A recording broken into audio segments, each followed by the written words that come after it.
Okay, we're live. Hey, everybody. Welcome to the big show here on TWB, Traveling with Bruce. How you doing? Welcome to today, Monday, March 17th, 2025. Welcome to the another Monday. Hope you had a great week and a good weekend.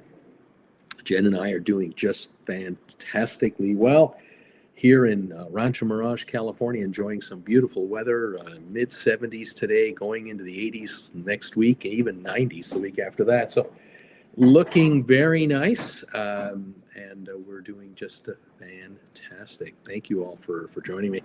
I put a poll question out today, the question of the day, if you'd like to take a look at it. It's basically asking you, have you ever done any house sitting for anyone? And what I'm kind of curious about, and if you want to comment on that question, I'd love it. The other day, I was discovering, just looking at YouTube, and I found a YouTube video that I watched, and I watched several others, all about house sitting.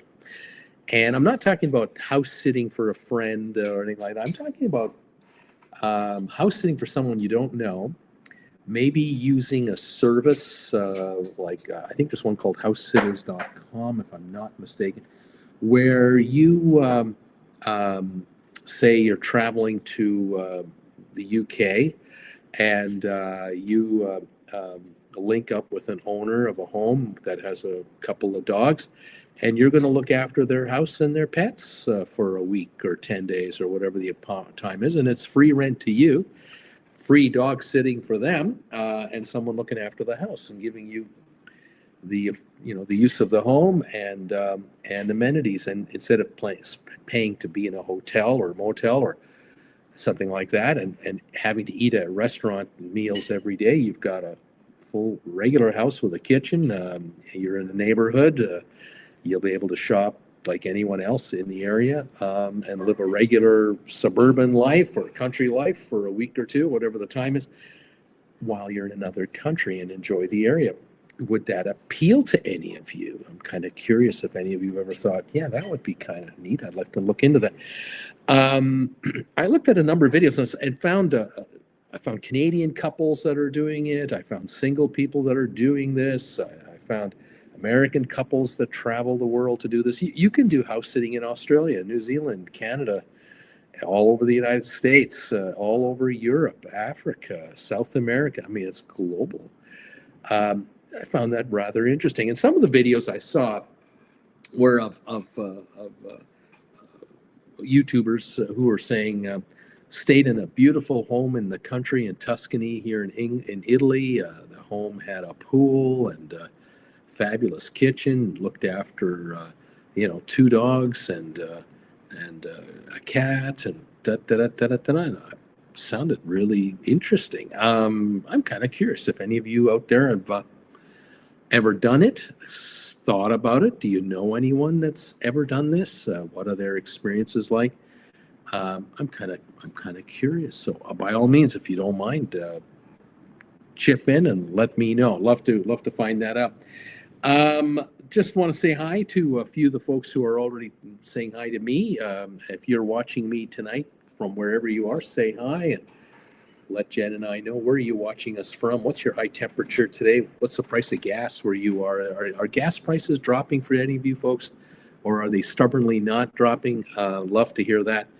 And is anyone out there getting sort of springtime weather instead of that nasty winter weather? It is the middle of March, maybe. Some areas of the world might be a bit warmer than others. Thank you all for your thumbs ups today. Deep Value is here, number one tonight. Tom Kaufman, good evening, everybody. Ken Kareka is in the house here with Jen from Saginaw, Michigan. How you guys doing? The temperature is 46 degrees with partly cloudy skies. I paid $2.94 for gas today. Good evening. Number two thumbs up, and happy St. Patty's Day. I was wearing a green t-shirt all day today. Then I put on my TWB shirt. I only have two of them with me, and neither is green, so I can't be in green tonight. Tom Kaufman, is that per liter or gallon? You tell me. Doesn't matter. I'll figure it out. But that's $2.94 a gallon for Ken Kareka in Michigan.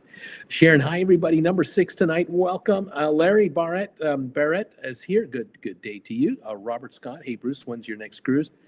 We don't know yet. We're debating the possibility of a river cruise in Europe later this year, maybe a Mediterranean cruise, but we can't decide, and we haven't even gone with dates yet. So you'll just have to stand by. Ken, we booked an Alaskan cruise last week on the Norwegian Encore for May, following a visit to our daughter in Washington. Well, how about that? Sharon, my daughter does some pet sitting, which I think constitutes house sitting. Well, yeah, especially if it's overnight. Yeah.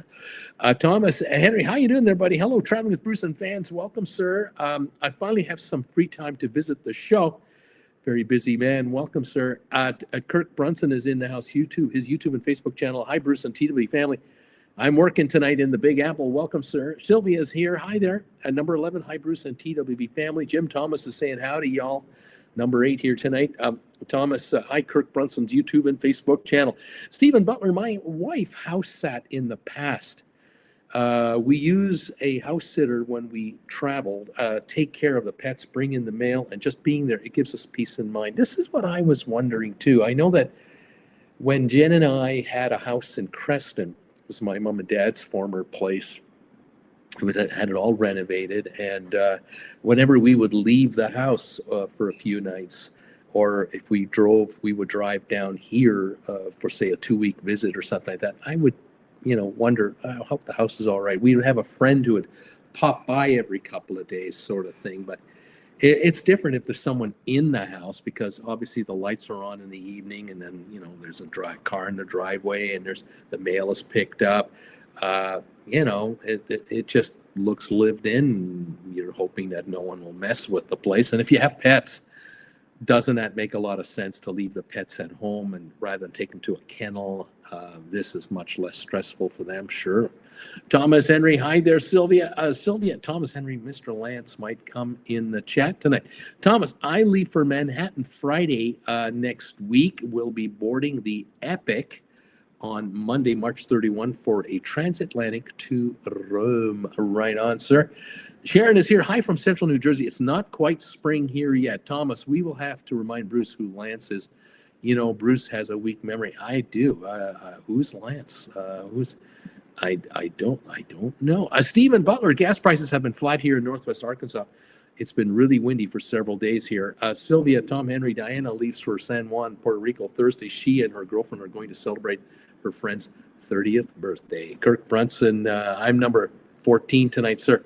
And Sylvia, Tom Henry, Diana will leave for Thailand in the fall. Jim Thomas, 57 degrees with rain here in California, $4.09 a gallon. I saw gas yesterday, Sunday. Jen and I had gone for a drive to Joshua Tree, driving the Tesla we're renting, and we drove by a couple of gas stations, and we saw gas in the mid-4s in some areas. Then we got back here, we just got off Highway 10, which is our main interstate running through the valley that we're in here, coming off on Bob Hope Drive. Yes, you heard me right, Bob Hope Drive. And as soon as you get off the interchange, within half a mile, you're on what they call Indian land. It's the Agua Caliente property from the Agua Caliente band. They have a casino, like a 10-story tall hotel, casino, convention, entertainment venue complex, huge. And then across the street, there's a gas station over there that they opened up that can handle 20 cars at a time easily. It's as big as not bigger than a Costco gas bar. And the gas there is $3.65 a gallon, like well under $4 for California. That is incredibly good. Noticed that off the side of the road yesterday. Tom Kaufman, $2.75 a gallon in Connecticut. It's 45 degrees. Thomas Henry, after 15 days on the Epic, we will fly from Rome to Barcelona and board the Breakaway for another 9 days in the Mediterranean. Right on, Tom. You know what you're talking about.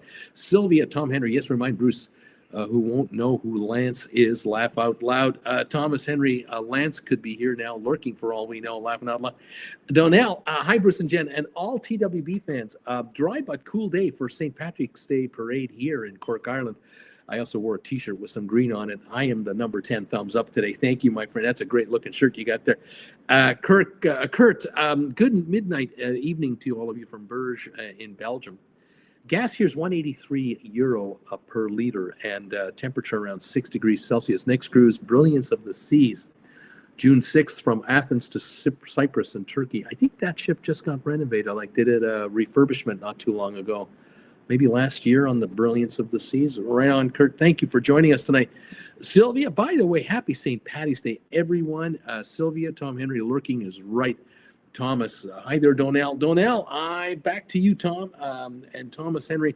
Sylvia, I wonder how Lance's car repair went. He was going to get it looked at on Saturday, Bruce.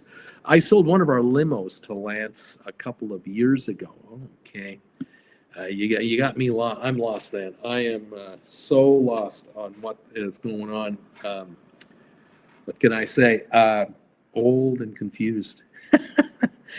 Got a little bit of news for you, a little bit of this, a little bit of that, and then I've got some trivia for you tonight. I hope you're up for some trivia tonight. Thank you again for those of you who are hitting the thumbs up button for us.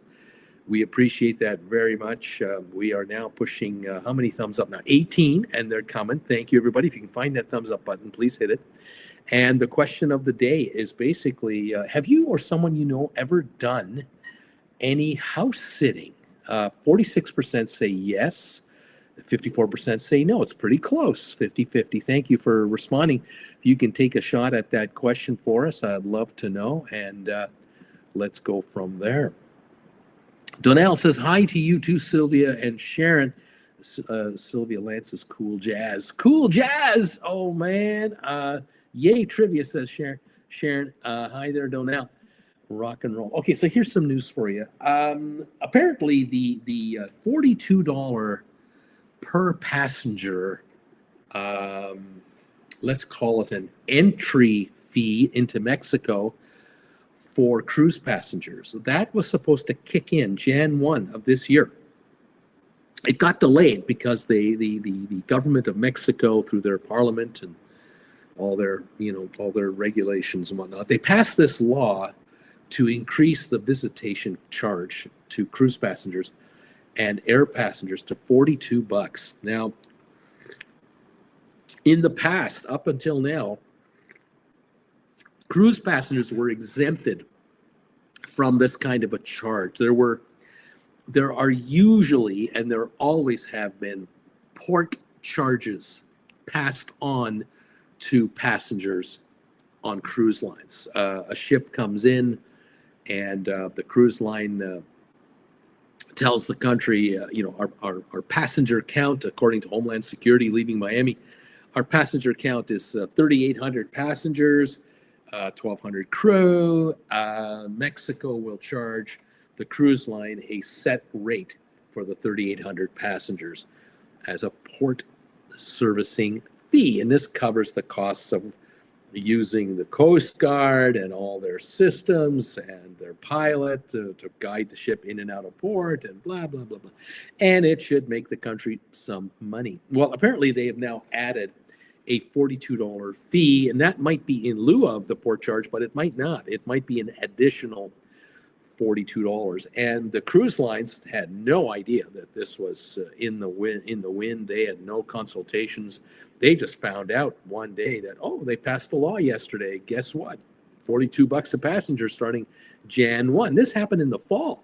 I mean, we're talking just a few months' notice that starting Jan 1, your passengers have to pay this. Well, that means the cruise lines have to add $42 a passenger to the fare.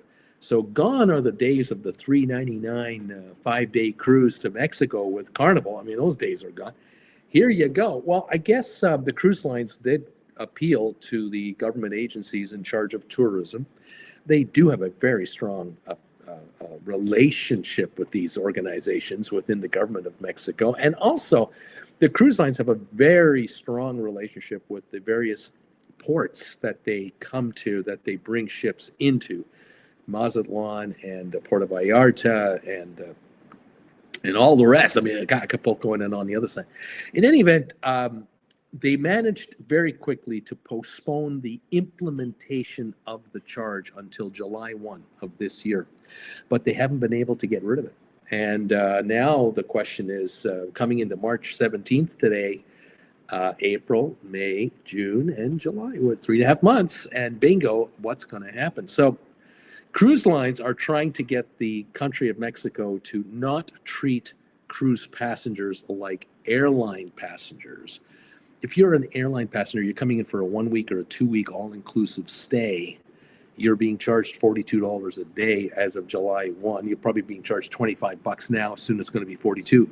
As an airline transit passenger, as a tourist immigration visa fee, it's built into your airline ticket. Has been for years, but with cruise lines, it's been a separate charge and it's been a separate thing altogether.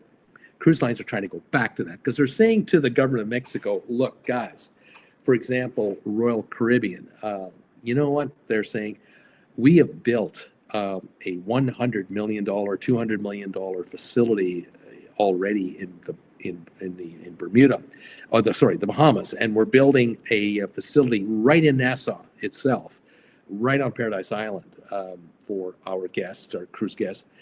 We've invested a lot of money in these countries, and we're doing the same thing with you. We're now building a day beach getaway in Cozumel, another port. And I can see them doing more of this kind of stuff where they're going to offer passengers for their cruise lines. They'll come in with a ship with 3, 4, 5,000 passengers, have a whole bunch of buses lined up to take them to an exclusive beach property somewhere that they will now fully develop as a water park, amusement area, eating, drinking, sun tanning, all the services, stuff for kids to do and all that, all under security, and employing a ton of locals. In the case of Mexico, Mexican people will be getting a lot of work. In the Bahamas, a lot of Bahamians are getting work. And so they're saying, look, we're investing hundreds of millions of dollars into your country over and above just coming in here.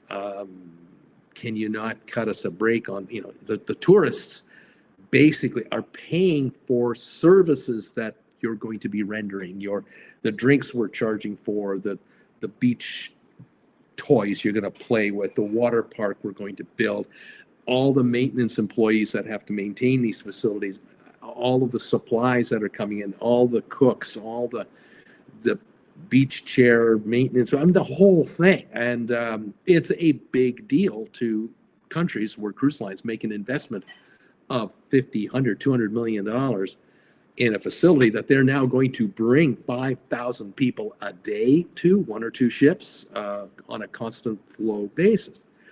And they're trying to convince the Mexican government, guys, you don't have to nail the passengers a $42 entry fee. You're going to get gazillions of dollars from what we're bringing to the table, including the cost of building this place and now maintaining it and running it.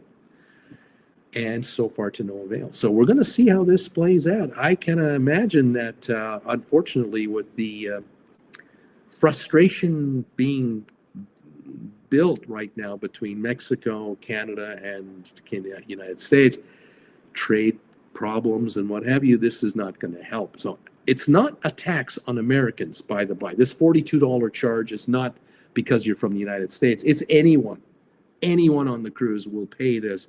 The cruise lines will have to charge it on top of their fare. So the cruise lines won't actually pay it. But what they're worried about is that they might lose some customers from some of these Mexican cruises, because if you take the $42 charge and multiply it by a family of 5, that is $210 additional cost for a family of 5, or so 160 whatever for a family of 4. This gets expensive, and so I don't know. We'll see what happens with that. So that's one piece of news for you today. Another piece of news is coming out of Alaska and British Columbia in Canada. There's a spat going on between the state of Alaska and a particular senator who is apparently a heavy-duty Republican guy, and the province of British Columbia in Canada. And the spat is going over a couple of areas, one of which is the province of British Columbia is not happy about the tariffs on a lot of goods coming from British Columbia into the United States. And so there are tariffs for goods from the United States back to Canada. And now the premier, or the governor, the premier of the province of British Columbia has suggested that there might have to be an additional fee charged to any and all traffic going through British Columbia up to Alaska on the roadways of British Columbia. And this is not sitting too well with folks up in Alaska because, there aren't a lot of roads from Russia in there, and there are no other roads from anywhere else there. It's through Canada to get to Alaska, this extended, separated state from the United States.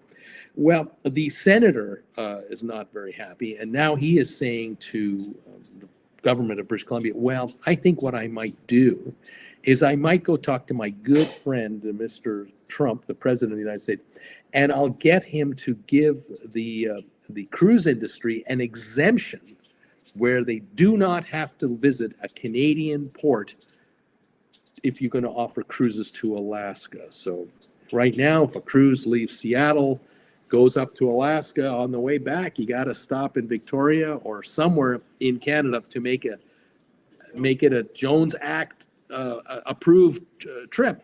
Otherwise, you pay hefty fines because these ships are not American ships. What is not mentioned is the reality of the fact that, yes, a lot of cruises do start in Alaska, in Seattle to go to Alaska. Yes, Seattle does a lot of traffic, but so does Vancouver. A lot of cruises start in Vancouver. And the reason is simple: capacity.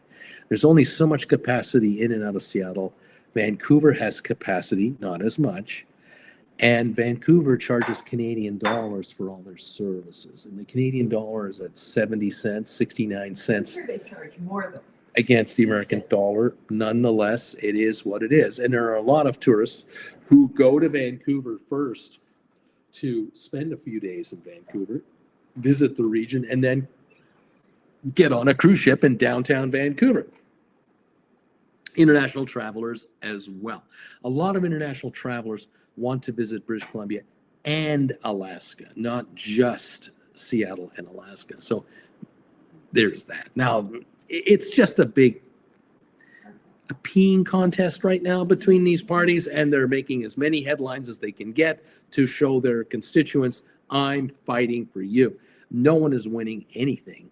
And what it's really doing is it's frustrating the hell out of passengers who just are going, look, get your act together, tell me the itinerary, and I'll either buy it or I won't. And that's all we want to know. Anyway, that was your second story of the day. I have one more for you, which I'll get to in just a moment. Let me just double check the results of our poll question and our thumbs up meter. Thanks again for the thumbs ups today, 21 and counting. Thank you, everybody. The question today has been asked, have you or someone you know ever done any house sitting? So far now, 33 answers to the question, and it's 42% say yes, 58% say no. I don't know anyone that's ever done that before. All right, let's move on now to the third story of the day.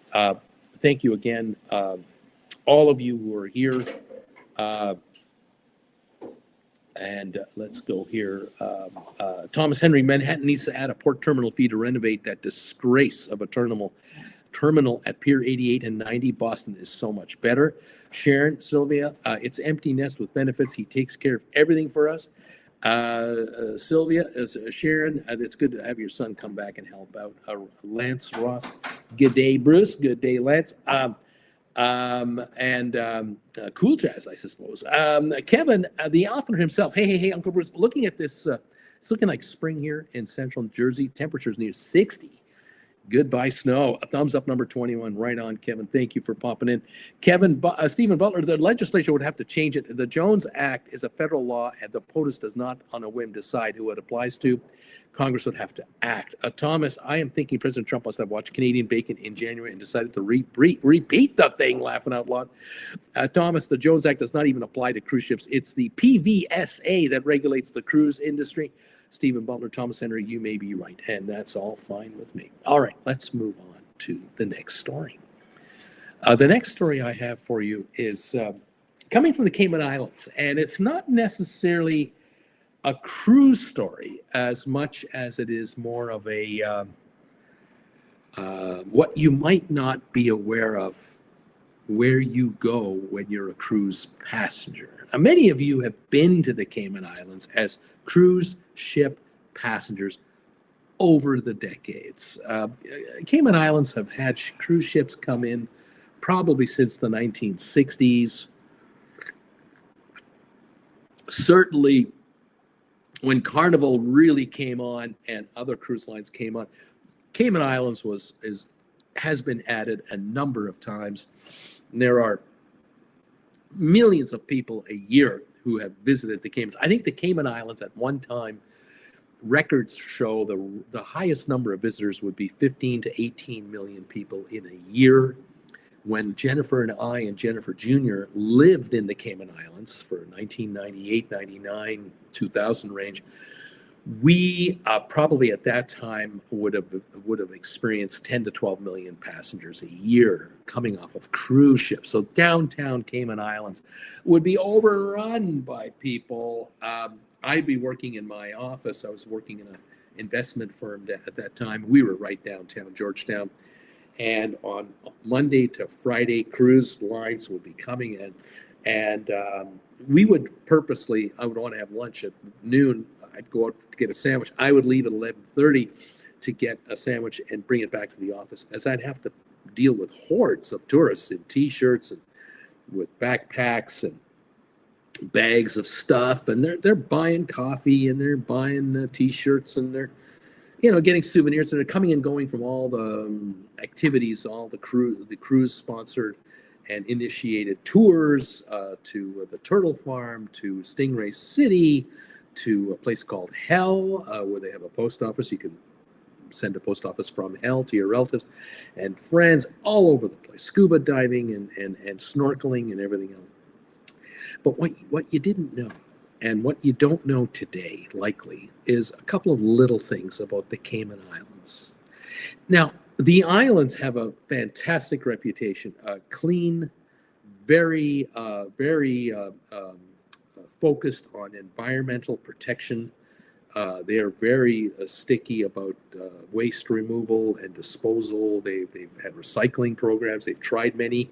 They've had failures and successes and scandals and you name it. But like any other country and island, they do the best they can. The standard of living on the Cayman Islands is extremely high.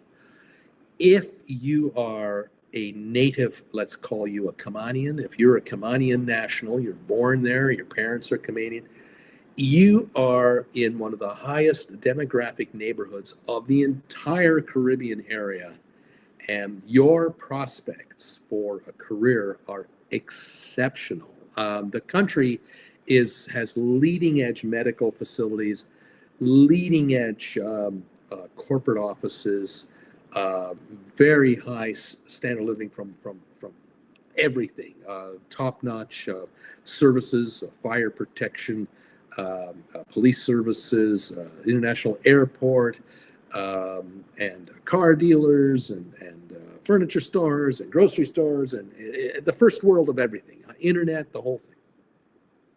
Here's something you don't know.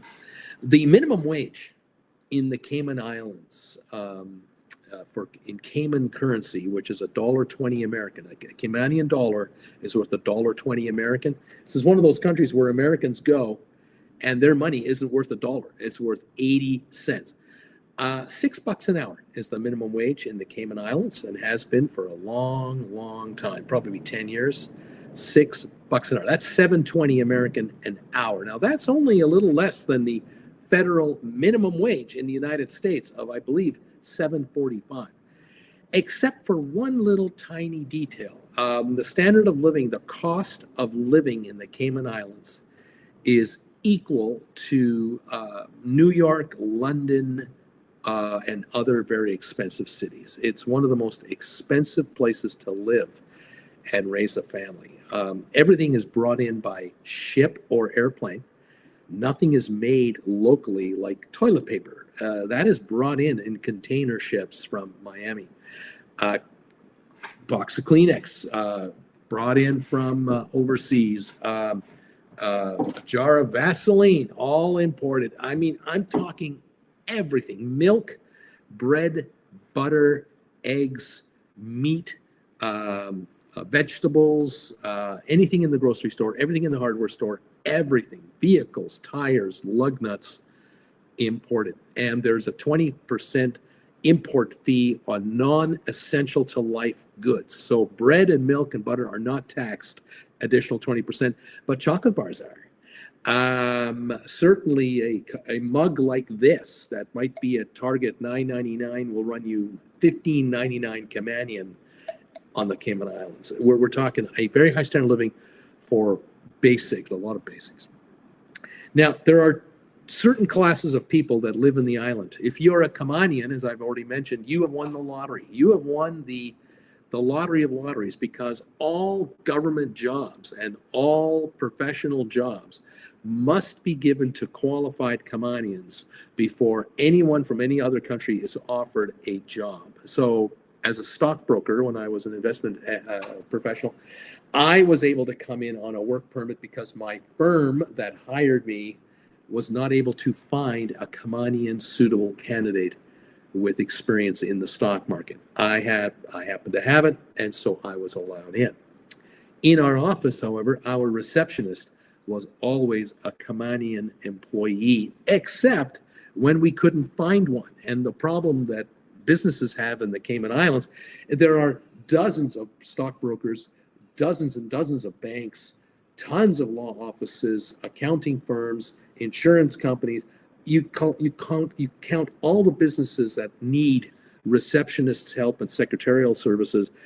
There are thousands of positions available, and there are just not enough Caymanians to do the job. And that's when you're granted an exemption. And the exemption is that you're now allowed to hire someone through an employment agency to work for your receptionist job that would normally be for a Caymanian, but you can only have them in for 3 months, and then you must do another search for a suitable Caymanian, and if you can't find one, you apply for another 90-day permit to hire a temp. And this is the game that's been played for decades on the island. All of the jobs for the enforcement officers, like policemen, customs officials, air traffic controllers, folks who run office manager jobs, property manager, they're all Caymanian. These folks who make nice money, very good money, are Caymanian. And there are plenty to go around, and they don't work for minimum wage. The folks that work for minimum wage are also from outside the Cayman Islands. And they're from Jamaica, they're from Haiti, although not many can get in. I would say the Dominican Republic, Bermuda, Bahamas, maybe not even Bermuda, Bahamas, Turks and Caicos, Barbados. There's a few countries around the Cayman Islands where workers can come in and are hired as domestics. That would be your maid at your house, someone who maintains your property, someone who's cutting the lawn and doing the hedges and sweeping up the dust and painting, doing light maintenance work. These are likely imported employees under a 1-year contract at a time, under government approval, non-criminals, who are housed by the employer or certainly subsidized housing, and are paid $6 an hour. And now soon to be $7 an hour. It's going up to $7 an hour. The minister in charge of the minimum wage in the Cayman Islands was asked during the latest election campaign, do you support an increase in the minimum wage? Because a committee was formed to study, should the minimum wage of the Cayman Islands be raised because of inflation? Prices have gone stupid everywhere. And the committee came up with a recommendation that minimum wages should go up to $8.75 Cayman an hour, which is about $10.50 US. And the argument is that no one can survive on the island for $6 an hour. You can't make it at $6 an hour. The minister in charge of this legislation was opposed to it. Because the argument was that if we increase the wages like that, that'll cause even more inflation, which drives up the cost of living for all Caymanians on the island. In other words, for the blessed Caymanians. Those of us from Canada and the USA and from England who are brought in under a contract basis, these folks today are making $150,000, $250,000 a year. Otherwise, you're not going to convince people to give up their lives in England and go there for a career move like that, because a financial professional in New York is making $250,000 a year. So you got to offer something better than just the nice weather. But the Caymanian official, the minister, is debating that it would raise the price of living, especially for Caymanians. Well, the Caymanians have got it made. They're the ones getting these cushy government jobs. Every civil service job in the Cayman Islands and every city of Georgetown job for the city of Georgetown. That means the electrical workers, all the plumbers, all the carpenters, all the rug layers, Caymanian, and they're getting 20, 30, 40 bucks an hour. They're doing very well. Thank you very much. It's a tax-free country. You have no deductions from your paycheck. The only deduction you have is a healthcare cost, which goes to a national healthcare plan. And so what he's saying is the poor of this country are just going to have to stick it out. Well, surprise, surprise, a little investigation by a local newspaper dug up some information about this particular member of their parliament, of which there are 15 members. There are only 15 members in the entire national government of the Cayman Islands. It's a country of 60,000 plus people. They found out that this gentleman owns and is a partner of a corporation that won a contract to maintain the national airport, the international airport in the Cayman Islands. And he's employed like 100 people, of which 80 are non-Caymanian nationals. And he's paying those guys $6 an hour. He doesn't want to have his juicy government contract get cut back by now having to pay $8.75 an hour to the very people they only have to pay $6 an hour to. I mean, they should be grateful they have a job in the first place. A lot of these $6 an hour people are housed in very basic apartment accommodations, looks more like motels. And they're basically fortunate to have these types of jobs because they're from Jamaica.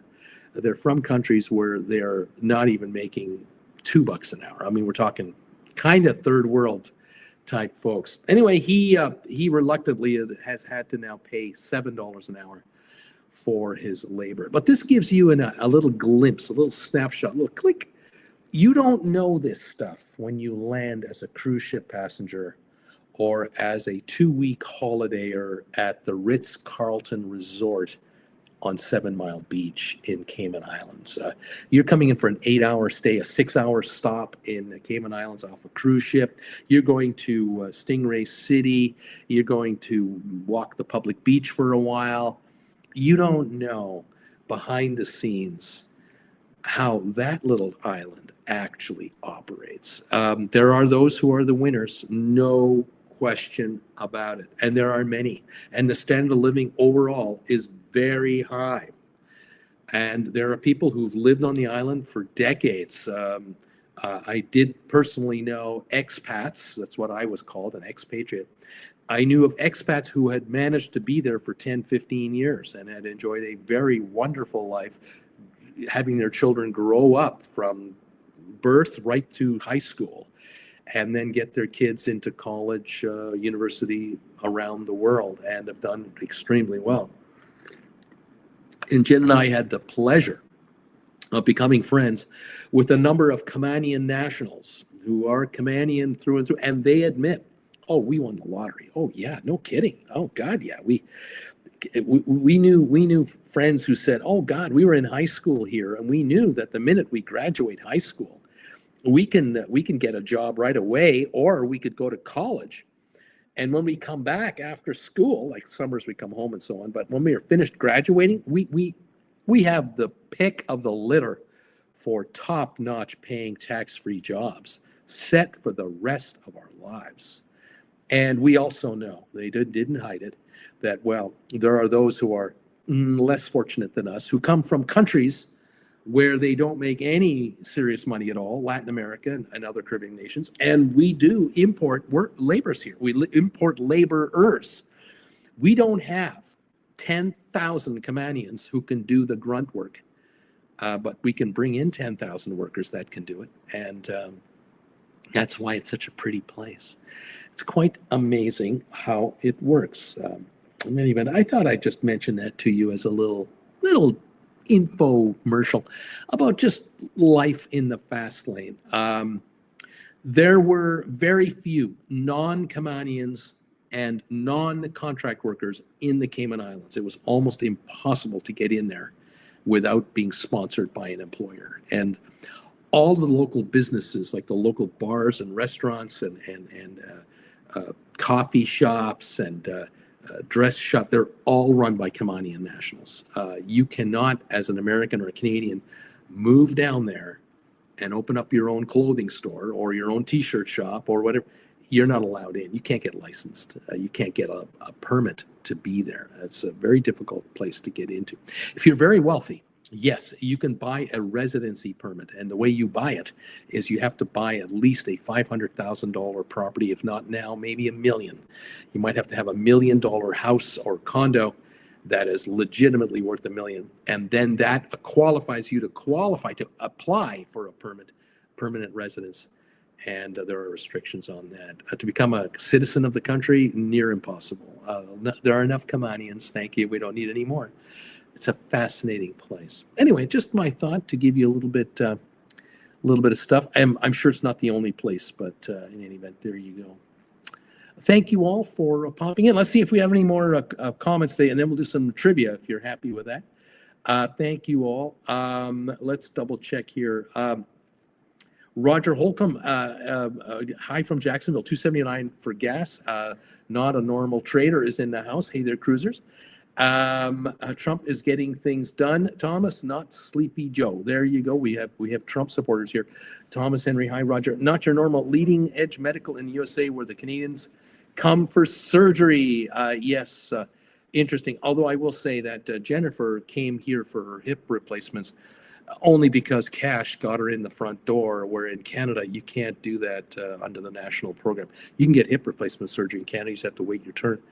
But we decided to do it our way. But okay. But if you need a heart transplant, or you need heart valve repair, or you need any sophisticated emergency medical care, Canada is just as good as the USA with their hospitals. The USA has nothing on Canada when it comes to that, really. Although, every country has its wins and losses. Unfortunately, Americans just pay through the nose for healthcare as a whole, unfortunately. Stephen Thomas is correct about PVSA applying to cruise ships. The Jones Act would apply to ships carrying cargo to many of those ports as much as freight gets there by cargo ships, which would apply also. Not your normal trader now is rustling up Canadian. Louis, hiya, Bruce. What you're describing about Cayman Islands could be applied to Gibraltar. Our low wage earners all come from across the border in Spain. Very expensive to live here. Isn't that something? What are your thoughts on Carney? I have none. I really don't. The only thought I'll give you about our new prime minister is whenever I see a photo of the guy, even if it's a color photo of the guy, it looks like a black and white photo of the guy. If you've ever seen pictures of this guy, they're terrible quality pictures. I don't know what it is about him. He just seems to come off so bland. Banker, he was probably indoors all his life with bank vaults and stuff. I don't know. What can I say? Sharon, by the way, you're up to 27 thumbs ups. Thank you, everybody, very much. Appreciate it.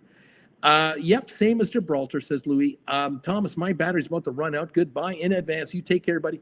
Sylvia, we're not talking about politics here in this chat. This is a travel channel. We do the best we can, but sometimes a viewer gets kind of riled up. Thomas, Sylvia, did you see that profile picture? I smell a troll. Oh, my goodness.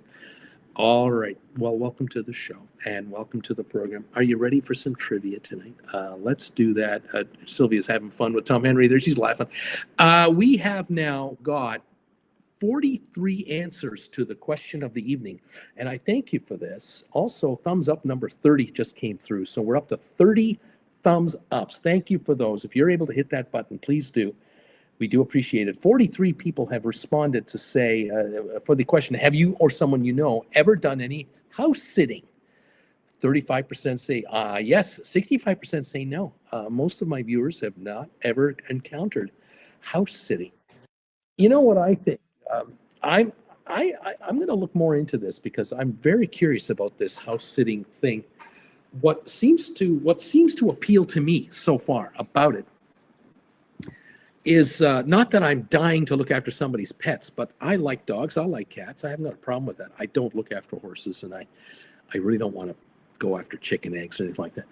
I'm not a farmer, okay? But dog or two or a cat or something like that, I wouldn't mind that. What appeals to me, I think, about house sitting would be the possibility of arriving in the United Kingdom, traveling up to the northern Scottish Highlands, and looking after someone's house in a small village for a week or two, having a vehicle up there and getting around and taking a dog for a walk and going to the local grocery store, the local butcher, the local bakery, seeing the local sites, taking a 4-hour day trip. If the dog can come along, take the dog along, and then come back and be in the home every night with cable television, internet. I can post a video about my day in northern Scotland from another angle that is not a hotel room, is not a generic branded hotel in Edinburgh or in Glasgow or something like that. I think I'd be interested in a week or two here or a week or 10 days over there and make a 3 or 4 village tour of various parts of the northern UK. Ireland, I'd love to be in Ireland. I would love to. I can see my Jen and I being in a house, looking after someone's house in a village in Ireland, and just being a local. That would be a unique, different experience entirely. I would be interested in Austria, Switzerland, Germany, France, Spain, Malta, Italy. I'm open. Australia, New Zealand. So that's what kind of got me thinking about this. That's why I'm mentioning to you for a possible holiday idea. For some of you who are doing like a 1-week visit to a city and then you're going on a cruise, knock yourself out. Spend the time in a hotel and then off you go. But if those of you who are thinking of a longer, something like a slowcation, where you're going to be maybe in Europe for 2 months, you can eliminate 80% of your cost of a hotel by not being in a hotel for 80% of the time, because you're going to house sit for a week or two in Spain, a week or two in France, a week or two in Austria. There might be something to something like that. Anyway, I just mentioned it. I'm curious. Sharon, yay, trivia. Sorry for my outfit. It's my side gig, which makes me money. I'm not a troll. Oh, okay. Thomas, the house I sat in for was back in 1980. I remember using the dishwasher with just a little dish soap. That did not go well. Stephen, if one house sat in another country, would it involve visa, work permits, income tax issues? No, no money changes hands. No, you're just staying in someone's house in effect. So you're a tourist. Also, you can take care of a person's home while you're there, free rent. Exactly right. It's exactly the point. You're in free accommodation. You get to use the use of the kitchen, the bathrooms. If the house you're looking after has a pool, any of you from Europe coming to the USA, and if you're house sitting for someone's home in Phoenix and they happen to have a backyard pool, you get to use the pool. Doing a house sitting in Florida, somewhere in Orlando, maybe you can go to some of the attractions. Again, depending on the pet in question, there are house sitting deals where there are no pets. You're just looking after a house. So you might be out of the house for 4 or 5, 6 hours during the day, and then you're back at night. And every night there's somebody in that house. One never knows. Anyway, there you go. Just a thought. Are you ready for trivia? I'm ready for trivia. I think I'm ready. Let's fire up the old big ass iPad here. Here it is, right here. I got my first question loaded up, ready to go. Here's how this works. I'm going to give you a question, trivia question. And what you need to do is, if you know an answer to this question, and there will be more than one correct answer for every trivia question I'm handing out tonight, just send me one answer only to with each post you make. So if I ask you for some names of countries to do with something, and you know of 3 countries off the top of your head that could be correct answers, I only want 1 country per message at a time. And this gives everyone a shot to send me answers. And we'll help you get it done. Once we get towards the end of each question, sometimes you guys run out of guesses. I'll start throwing hints at you and help you through it, and we'll see how well you do tonight. Okay? Welcome, everyone, to the show. Thank you all for popping in tonight. Thanks again for now 45 answers to the question and the poll question and the thumbs up meter of 31. Thank you, everybody. Please keep those thumbs ups coming. If you're watching the rerun, help us out with a thumbs up. Let me ask you the first question of the day. See how you do on this one. I would like to know if you could answer me this question. Can you tell me the best passports by country to have that allows you into the most numbers of countries around the world without a visa? What countries have the best passports that are the most accepted passports for traveling into their countries? I'm looking for a total of, it looks like about 25 answers, and I'm looking for the top, ranking, and we'll kind of go from there. All right, let's see what happens here. Here come the answers, like fast and furious, man. Here they come. Sylvia, Sharon actually is saying the UK. What about the UK? That's a good passport. It sure is. The United Kingdom does have a very good passport. It's allowed in 190 countries. The UK, if you have a UK passport, you can go into 190 countries without a visa. That's in the top 14 of all countries. Super West is thinking Japan. They're tied for second place with 192. So if you're 190th, like the UK, you're tied for 14th place. Two better than that, you're in second place. That's how many countries we're talking about here. Many have, quite a number of countries have a very high ranking. Sylvia Swan is asking about the United States of America. The United States doesn't make the top 25, but it does is accepted in 186 countries at the moment. And the United States is tied for 28th place among the world's countries. Many other countries are tied with America, but America definitely with 28th place. Donnell, what about Ireland? What about where I'm from, Uncle Bruce? Yes, you are tied for 7th place, 191. So we've got Japan at 192, Ireland at 191, UK 190, and US 186. So far, those are the correct answers. Let's keep going. Sharon, what about France, the Frenchies out there? She said French. We'll give it France. Well, they're tied for second place, just like Japan. 192 countries. France is tied for second place. Super West, Iceland. No, Iceland is not. No, wait. Hold it. Stop. Yes, Iceland is a country. Is Iceland on the list? That's what I've got to determine here. They are not in the top 28. Sorry. I was thinking of another country entirely, and we'll move on here. British, we've done British. Germany, Sharon, what about Germany, Bruce? Are they highly ranked? Yep. Like France and Japan, tied for second place, 192 countries if you have a German passport. Kirk is thinking the good old USA. Fantastic. Sharon, what about Spain? Spain, España, as Kirk loves to hear. And Kirk's family loves to hear. Number two, tied for number two, 192 countries for Spain. So far, there are a few more. We have one more country that's tied for second place, but we have France, Germany, Japan, and Spain so far tied with 192 countries. Kevin is thinking France. We've got it. Canada, Super West. What about the Canadians? Aren't those nice, polite people? Welcome. They are. 187 countries welcome Canadians. That's one more than America, which ties Canada for 24th place with many other countries. All right. Sylvia, Germany, we've done. Sharon, Canada, we just did it. Kevin Chapman, what about Switzerland, Bruce? Those Swiss, those are crafty people, aren't they? They get along with everybody, don't they? They're like the 14th place. 190 countries, just behind Ireland.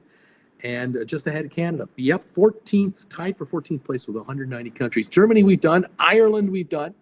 España, we've done. The Netherlands, Kevin is thinking. The folks in the Netherlands. Yes, tied for 7th place at 191, along with the Irish, the Ireland, country of Ireland. Sharon is wondering, what about Mexico? Is Mexico in the top 28? Does Mexico make it? They do not. They're not in the top 28. Kevin, Finland? What about the Finns? Yeah, the seventh place, tied for seventh, 191, along with Ireland and the Netherlands. Cool Jazz was thinking France. We've got them. Sharon, Australia. What about the Aussies from down under? Are they allowed? Yes, they're allowed all over the place. Tied for 20th place, 189 countries in the world welcome Australians without a visa. What about New Zealand, Bruce? New Zealand, tied with Australia, 14th place, 190 countries. Indeed. The Vatican, I did not find the Vatican on this list. And I'm wondering if they're in the 150 range or something like that, or are they just out of the top 28? I don't know. But they're not on this list. Sharon, what about Italy? Those Italians. Yeah, number 2 in the world, tied with second place, 192 countries. That knocks off the second highest number of countries. France, Germany, Italy, Japan, and Spain, all with 192 countries. I'm still looking for number 1, and I'm looking for a number 7, another 7, and another 7. I'm looking for a bunch more. Sharon wonders, the Philippines, how are they doing with their passport? Are they welcome in many, many countries? They're not in the top 28 as far as I can see, but Cool Jazz is thinking, what about that little city-state known as Singapore? The number 1 in the world. Singapore, 195 countries welcome Singaporean passports without a visa. That is 3 more than second place. 195. Isn't that something? Roger, Ireland, we've done. Eleanor, Germany, we've done it. Sylvia, Taiwan. I don't believe we're going to get anywhere with Taiwan. Let me double check that. Yeah, Taiwan is sort of a Chinese passport, and so not really working. If a Taiwan passport is a separate passport, it's not on this list anyway. Sylvia had Canada. Eleanor had Denmark. Denmark is tied for 14th place, 190 countries. You've guessed New Zealand already. You've guessed Switzerland. You've guessed the UK. Denmark is ranked right with those guys. Portugal. Sharon is wondering about Portugal. Yep, number 20. 189 countries, tied with Australia at number 20. Larry thinking the Netherlands. I believe we've got them at 7th place. Jim Thomas, the UAE, United Arab Emirates. What about the UAE for passport acceptability? Not in the top 28. Sweden, by chance? How about Sweden? Number 7, tied for 7th with 191, tied with the Netherlands, Ireland, Finland. Those are the countries you've guessed already. Dubai is UAE. Monaco. What about Monaco, Bruce? The little entity of Monaco. They're not in the top 28. How about that? South Korea, Bruce? South Korea is tied for 7th, 191. That ties them with Sweden, the Netherlands, Ireland, and Finland. Indeed. Brasilia, Bruce. What about the country of Brasilia? Not in the top 28 at all. Stephen tried it as well. Norway, Donnell is wondering. Norway, Bruce. Is Norway in the list? They are number 190 countries, 14th place. Tied with Denmark, tied with New Zealand, Switzerland, the UK. Definitely. Greenland is part of the Netherlands. Greenland is part of the Netherlands, and they're ranked very highly already. Romania, no. Romania is not in the list. Sweden has already been guessed. Kevin, what about India? Everyone wants to get people from there. India, nope, they're not in the top 28. Cyprus is being requested. Not in the top 28. What about Greece, the country of Greece? They're tied for 22nd place. 188 countries, one ahead of Canada, and just behind Portugal and Australia. What about Pakistan? Nope, they're not on the list.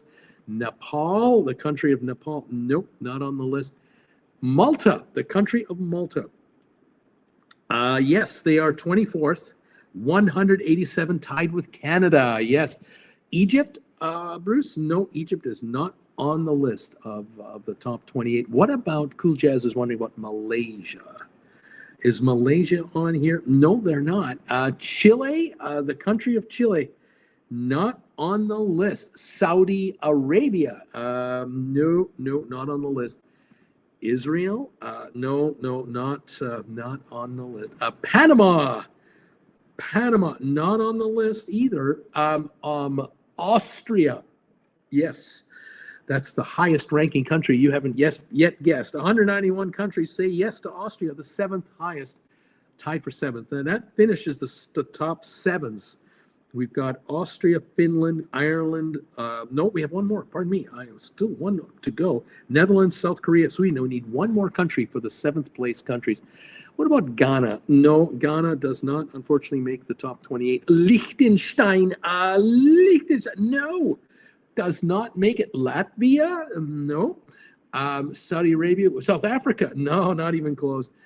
Singapore, we've done. Gibraltar, not a country, a territory. Kevin, South Africa, plenty of commerce there, but nope. South America, that's the entire continent, not going to work. Switzerland, no. Belgium, Belgium is a good one. Tied at 14th place. 190 countries allow the Belgian embassy, the Belgian passport in without a visa. That would tie Belgium at 14th place with Denmark, New Zealand, Norway, and Switzerland, and UK. That is the 14th place grouping altogether. I need a top 7 country. 191 countries will allow them in. And then I need a 22, a 24, and a 24. We need 4 more. Austria, we've done. Indonesia, new. Bulgaria, nope. I'm looking for all 4 of these countries are from Europe.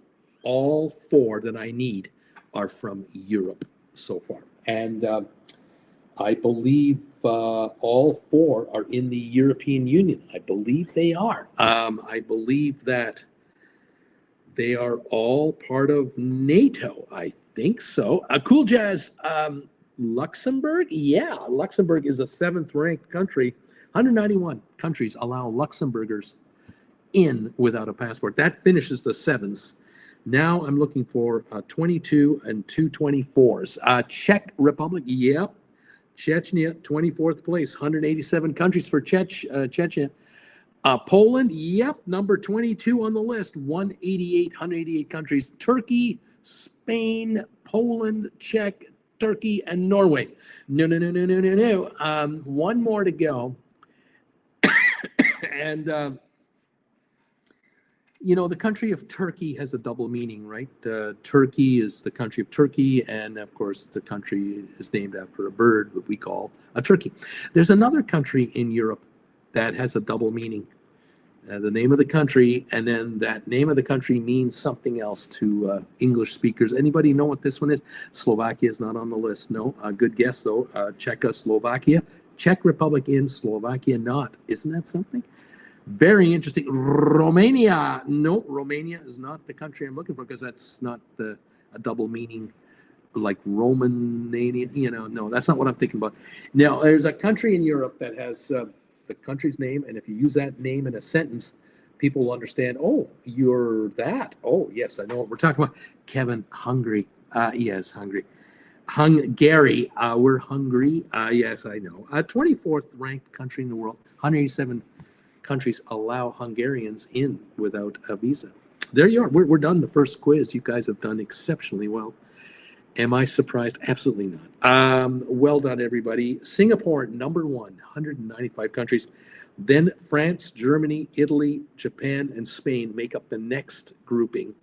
Then we have, those are 192. At 191, we have Austria, Finland, Ireland, Luxembourg, Netherlands, South Korea, and Sweden. At 190 countries, we have Belgium, Denmark, New Zealand, Norway, Switzerland, the United Kingdom. At 189, we have Australia, Portugal. 188, we have Greece and Poland. And 187, Canada, Czech Republic, Hungary, Malta. And the United States comes in at 186. So they're up there, but they're not in the top 10 or top 5 at the moment. All right, there we go. Thank you, everybody, for guessing all those guesses. Appreciate it. That is quiz number 1. Let's move on to the next quiz of the day. Oh, yes. Let's go with the next quiz of the day. Can you tell me, as the bird flies, can you tell me the 10 closest world capital cities to Paris, France. If you're standing in Paris, what are the 10 nearest capital cities around Paris from a distance point of view? Which is closest? I'm looking for the top 10 closest capital cities around Paris. Now, once you get this quiz, you'll understand, oh, this makes sense. People can go by train to see all these places. Kind of, almost. It's so easy to visit so many other these cities and countries because it's such a small area. There you go. We've got Kevin going, what about London, Bruce? London in the United Kingdom. Yes, that is the third closest city to Paris, closest capital city. It's 343 kilometers, around 200 something miles, something like that, 210 miles away. London from Sharon as well. Donnell, London. Kevin, what about Berlin? You remember the Second World War? Wasn't Berlin not that far away? Well, 878 kilometers, the 10th furthest city away. And in the 1930s and 40s, 878 kilometers was a long ways away. Today, a 1 hour, 15-minute plane ride, maybe hour and 20-minute plane ride. Yes, a Super West Brussels. Yes, that is the closest capital city to Paris. The closest, 262 kilometers. If you take the Channel train ride through the under the Channel, the English Channel, you'll come into Brussels and then head south to France. Yes, indeed. Berlin, we've got Kevin. Brussels, Donnell, Dublin, where I'm at here in my country. You know what? You are correct, sir. Dublin is the 9th closest capital, 779 kilometers away, which is closer than Berlin to Paris, believe it or not. And of course, Dublin in Ireland is part of the European Union, part of the EU. Lisbon, Portugal. Sharon is wondering, what about Lisbon, Portugal? Nope, it's not close enough. Kevin is wondering about Rome in Italia. Nope, not in the top 10. Donnell, Madrid, Spain. Isn't Madrid, Spain close enough?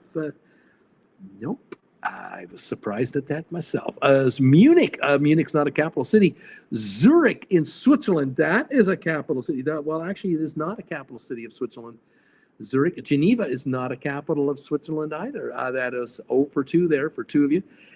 Super West, Paris for Paris. Well, of course, you're in Paris. I'm asking you what the closest capital city is from Paris, not Paris. Donnell, Brussels, we've done it. Ken, Amsterdam. Yeah, number 4, Amsterdam, 429 kilometers away. You can take the Channel from London to Brussels up to Amsterdam. That's what Jen and I did. Or you can go from Paris up to Amsterdam or to Brussels or to England, of course. The train under the Channel. All right, Stephen Butler, Oslo, Norway. No, not even close. Other cities being guessed. Roger, Bern, Switzerland. That is the capital of Switzerland. Bern, that is correct. And it's the 5th closest city to Paris. Bern, Switzerland is 438 kilometers away. About 11 kilometers further, no, 9 kilometers further away than Amsterdam is. Isn't that something? All right, Luxembourg City. Luxembourg, yes, Luxembourg City in Luxembourg is the 2nd closest capital city to Paris at 287 kilometers, about 140 miles or so away. Dublin, we've done. Vatican City, not its own country, it's its own state, but it doesn't matter anyway. It's probably its own capital city, but Rome doesn't qualify, neither does Vatican anyway. Amsterdam, we've done, Roger. Thank you. Sylvia, these are capital cities, not good at European capital cities. Kevin, what about Prague in the Czech Republic? What about Prague, Bruce? Nope, they don't make it. London, we've done. Vienna, Austria. Vienna, Austria. Nope, too far away. The Hague? Nope. Madrid? Nope. We've got Bern, we've done Prague. No. Warsaw, Poland? Nope. Liechtenstein?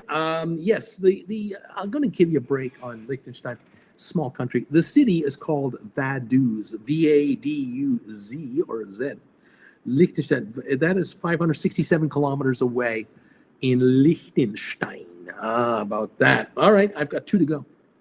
One is on the coast of the Mediterranean Sea. This capital city is on the coast of the Mediterranean Sea. And one is a capital, very small capital. It's one of the smallest countries in Europe. not Liechtenstein, not Luxembourg, not the Vatican. What other countries are tiny? As a matter of fact, both countries I'm looking for are very tiny. The capital city on the Mediterranean is the smallest country in the world, probably the smallest, highest density population of any city in Europe by far. A capital of Andorra, Susan wants to know. Yes, Andorra la Vella in Andorra. That is a tiny little country between France and Spain. España, well-to-do neighborhood, Andorra. One more to go, Donnell. You've nailed it. Monaco, Monte Carlo. Yes, Monaco, 690 kilometers away on the coast, just at the south of France and the border of Italy. Boom, there is Monaco, right on the Mediterranean. So one side of Monaco, Spain. The other side of Monaco, France. Hello, welcome everyone to the party. I think I got that right. I don't know if Monaco is surrounded by France on all sides. Maybe somebody can tell me. Anyway, welcome. You've done it. Congratulations, everybody. Trivia question number 2 has been completed. Oh, we're going to have fun with this one. Oh, Jen and I were playing this one earlier. I test drive these on Jen, you know. I say to Jen, what do you think about this one? And we were having fun with this one. Thank you, everybody, for first and second quizzes to be answered. Also, we are coming out here with answers to our question of the day, and and our thumbs up meter keeps rolling along. 37 thumbs ups. Thank you, everybody. Have you or someone you've known ever done any house sitting? Have they ever done any house sitting? 49 people now have answered that question. Thank you, everybody. 37% say, yeah, I know somebody. I or somebody I know. 63%, nope, I don't. And that's an interesting result. I'm kind of curious if anyone of you can answer that one for me. Yes or no? Please do. Are you ready for the next one? Here comes your third trivia question of the night. And I'm going to give you some names of television characters. You're going to tell me the name of the television show I'm talking about. Now, for some of you international viewers, you're going to recognize some of these. Don't think this is just for Americans and Canadians only.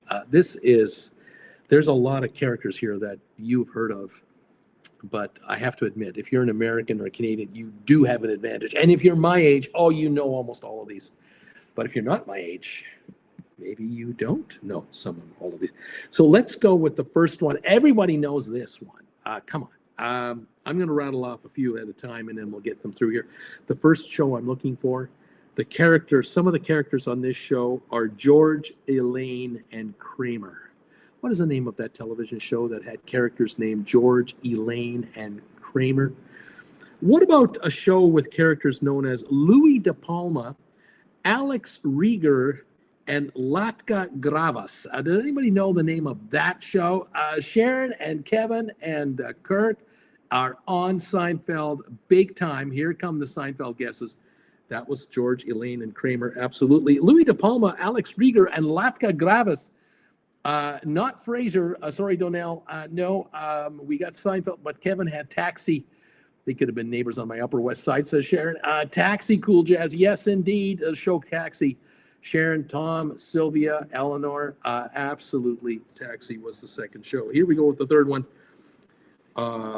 Archie Bunker, Edith Bunker, and Michael Meathead Stivic. Any idea what the name of that television show was? The next one is Eddie Haskell, June Cleaver, and Ward Cleaver. Those are from the 50s, those guys. It's not MASH. Sharon, All in the Family. Kevin got it. So did Tom Kaufman. So did Super West. All in the Family. Leave It to Beaver, baby. Yes, Leave It to Beaver. Folks are getting both of these correct here quickly. All of you. Thank you, everybody. Leave It to Beaver. We got Archie Bunker, Edith Bunker, Eddie Haskell. All right, let's move on to the next one.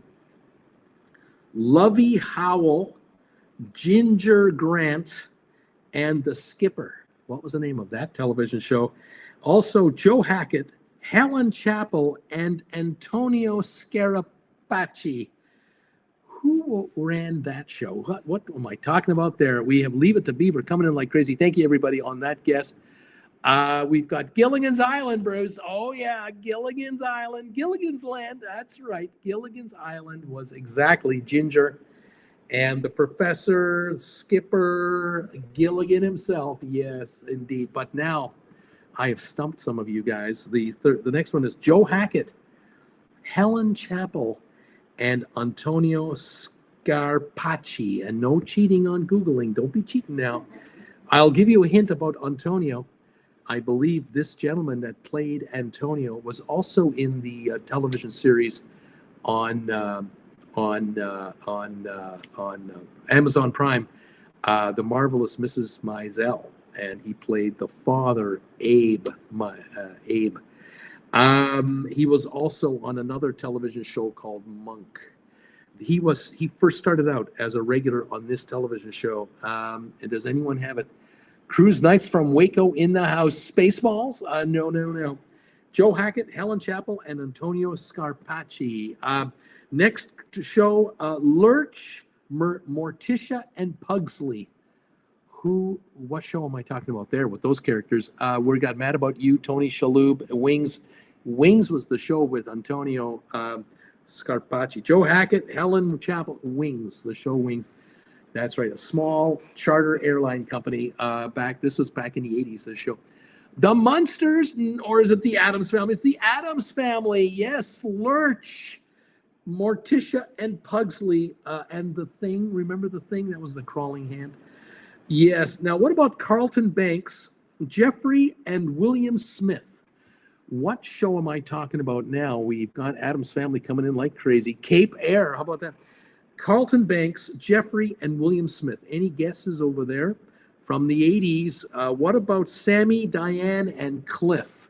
Does anybody know the name of that television series? Aroda? No. French Prince? Yes. French Prince of Bel-Air. Carlton Banks, Jeffrey, and William Smith. Exactly. Fresh Prince of Bel-Air. Well done. Cheers, Bruce. You're talking about Cliff Clavin. You're talking about Sammy and Diane.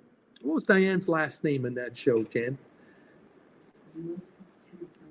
Yeah, what was her last name? Chambers. Diane Chambers. And Frasier was on that show. And Norm was on that show. What was Norm's last name? Did he have a last name? How about a beer? Yeah, Norm. Nobody knows. French Prince of Bel-Air says cheers. Norm Chambers. Diane Chambers. Everyone's getting Diane Chambers. And what was Sam's last name? Sam, the owner of the bar. What was his last name? And what was Frasier's last name? And what was Carla's last name? Frasier Crane. Carla's last name. Anybody out there? Peterson. Norm Peterson. Yes. Jim Thomas. Kevin is saying Malone. Sam Malone. That's right. Sam Malone. Dennison. Crane we have. Sam Mayday Malone. There you go. That's right. Diane Chambers. Cliff Clavin. We remember these names, don't we? All right, let's continue on. Andrew Squigman, Leonard Lenny Kozlowski. What show am I talking about here? Also, Raymond Barron, Marie Barron, and Robert Barron. Who am I talking about there on another sitcom? What about Jack, Janet, and Chrissy? Anybody know who that is? We have Laverne and Shirley coming in. Yes, we do. Laverne and Shirley. For Andrew Squigman and Leonard Lenny Kozlowski. Laverne and Shirley, Lenny and Squiggy. That's right. Everybody loves Raymond, Bruce. Raymond Barron, Marie Barron, and Robert Barron. Everyone loves Raymond. And now Jack, Janet, and Chrissy, Three's Company. There you go. Here they come, Three's Company. What was the name of the landlord? There were two landlords. Do you remember their actual names on the show or their real names? The male actors that played the landlord on Three's Company. And what was Jack's real name? Does anybody know Jack's real name? We got Barone, the Ropers. That's right. The Ropers were the original landlords. Who played the male landlord? First, Mr. Roper, and who played the second landlord? Iconic television star, Emmys galore, one of the greatest of all time, Don Knotts. Exactly, Don Knotts. Norman Fell.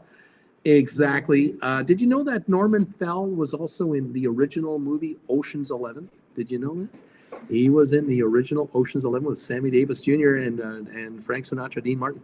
John Ritter played Jack. That is correct. Don Knotts, John Ritter, and Norman Fell. Isn't that great? Okay, let's move on. Another show: Liz Lemon, Jack Donaghy, and Tracy Jordan. What show did they star in? What characters were they a show in? And what about Jed Clampett, Jethro Bodine, and Milburn Drysdale? Does anyone know Mrs. Drysdale? What TV show am I talking about there? We're talking about a Christmas show, maybe? No, we're talking 30 Rock. Kevin and Sharon. That's right. Liz Lemon, Jack Donaghy, and Tracy Jordan. Good God, Lemon. Good God, Lemon. The 30 Rock show of Sharon and Kevin and Eleanor and Cool Jazz and Kevin Kareka and Susan are the Beverly Hillbillies. That's right. Milburn Drysdale. What was the name of the... Mr. Drysdale was the manager of the bank, wasn't he? What was the name of the woman that was the secretary from the bank? Do you remember her? She was also in Bob Newcomb. Was she? I don't know. She was a tall and skinny woman, and she played on the Beverly Hillbillies. What was the name of Jed Clampett, the star of the show? What was his name? And what series did he go on to in the 80s that lasted like 9 years or 7 years? Anybody know? Nancy Kelp was the actress. Nancy Kelp. She was played. What was her name? Kelp. Was that actually Milburn Drysdale? I thought Mr. Drysdale was Milburn Drysdale. Am I missing something? Buddy Epstein was the Jed Clampett. That's correct. Buddy Epstein. What show did he have? It was a cop detective show. Do you remember? Anybody remember that one? And I have another piece of trivia for you from that show. Once you get Buddy Epstein's show that he ran in the 80s for those 7 or 8 years, I want to ask you something else. A little added trivia, just to kind of spice it up. Have a little more fun. And let's go on to another show while we're getting a pause here. Do you know what the TV show I'm talking about now with these characters? Daphne Moon, Niles Crane, and Roz Doyle. What show am I talking about there? Cruise Nights Bar. Annie Jones says Cruise Night Ships. I'm not sure what he's doing, but welcome. Let's go here. Daphne Moon, Niles Crane, Roz Doyle. What characters? What show? Frasier. And now Cool Jazz comes to the rescue along with Cruise Ship Nights. Barnaby Jones. Barnaby Jones was the show. And Buddy Epstein ran. That's right. He was the star. Kevin got it as well. Same with Steve. Now, Barnaby Jones had a secretary. On all those years, she had a secretary. And she was also on the television show for 2 years, Batman, the TV show Batman. And she played a recurring character. And she was also in the movie, the Batman movie in 1965. Played by the same characters from the TV show. Do you know who I'm talking about? Do you know the name of this woman? I will give you a hint. She was Miss America 1955. 1955 Miss America on Batman in 65, 66, mainly 66. And she was also on Barnaby Jones as his secretary for 7 years. Who am I talking about? It's not Eartha Kitt and it's not Julie Newman. They played a character on Batman, but you are not getting that one. Sharon Lee Merriweather. Meredith was the name of that secretary. Lee Merriweather is correct. Lee Merriweather played Catwoman on Batman, the movie and the TV show, a couple of episodes. And she looked pretty good in that Catwoman outfit, I gotta say. As a 13-year-old boy, I remember the movie Batman, and there was a particular scene in the submarine that the bad guys were in, and she struck a very nice pose in that movie. If you ever click it on YouTube and pretend you're a 13-year-old young lad, you'll totally understand what I'm talking about. But that's just another story entirely that I don't want to gross you out on. Thank you. Lee Merriweather was also the original movie, The Producers. And Bess Meyerson? No, not Bess Meyerson. All right, let's move on. Ralph Cramden, was she actually Bess Myerson in Marvelous Mrs. Maisel? Was she the sister of Susan Myerson? Is that what you're saying? Give me more detail on that. All right. Ralph Cramden, Alice Cramden, and Ed Norton. What show am I talking about? Dr. Christopher Turk, janitor, and Dr. Perry Cox. Anybody know about that television show? Kevin, Honeymooners. Alan, are you talking about the Honeymooners here with Ralph Cramden? Absolutely. Jackie Gleason, absolutely. Who was Ed Norton? Who played Ed Norton? The name of the actor that played Ed Norton on the Honeymooners. What's that? Canada's new prime minister. He's named after Canada's new prime minister. That's right. Canada's prime minister named after him. If you know the name of the Canadian prime minister, you know who this guy is. It's so easy. I give you the easiest questions in the world. Miss USA 1955. I mean, how easy is that? Dr. Christopher Turk, the janitor, and Dr. Perry Cox. What is the TV show called for that one? And what about Richie Cunningham, Patsy Weber, and Arthur Fonzarelli? Anybody have any problem with that one? Art Carney, says Kevin. Art Carney. The name of the prime minister is Mr. Carney. That is correct, Art Carney. You got it. Honeymooners. The Dr. Christopher Turk and the janitor Perry Cox. Scrubs. The show Scrubs. All right, Richie Cunningham, Patsy Weber. It wasn't Grey's Anatomy. Happy Days. Everyone's guessing Happy Days. Absolutely. Fonz. The Fonz. Absolutely. Happy Days. Here's another one. Dan Connor, Roseanne Connor, and Jackie Harris. What TV show am I talking about there? And what show am I talking about here with Ethel, Ricky, and Lucy? What show am I talking about there? I'm not even going to give you last names. It's too dang easy. Roseanne, Bruce. Roseanne for Dan Connor, Roseanne Connor, Jackie Harris. That is correct. Roseanne. What's the name of the real name of Dan Connor? What's his real name? Does anybody know? I'll give you a clue. He served on Saturday Night Live for the third most appearances, hosted third most of all time, I believe. He's also a blues brother with Dan Aykroyd whenever they're performing. He filled in now for Jim Belushi. Who am I talking about? John Goodman, Sharon, Kevin. I can't fool these guys. Well done. I Love Lucy. Everyone is saying, Bruce, you talked about I Love Lucy. That's right. Lucy Ricardo, Ricky Ricardo, Ethel Mertz, and what was the other Mertz? What was his name? What was Ethel Mertz's husband's name on that show, the character? What was his first name? John Goodman. It was guessed by everybody. Thank you so much on that one. Appreciate it. Let's see how that one comes in. Fred Mertz. That's correct. Fred Mertz. Did you know in real life the actress that played Ethel Mertz and Fred Mertz didn't like each other?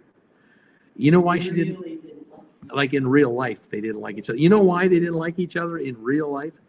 Because Vivian Vance, who played the role of the Ethel Mertz, she was younger than Lucy in real life. Lucille Ball was a couple of years older than Vivian Vance in real life, and Vivian Vance had to have a husband that was an old fart. And he acted like an old grumpy fart. He was from vaudeville days, and he loved smoking and drinking and betting on the ponies.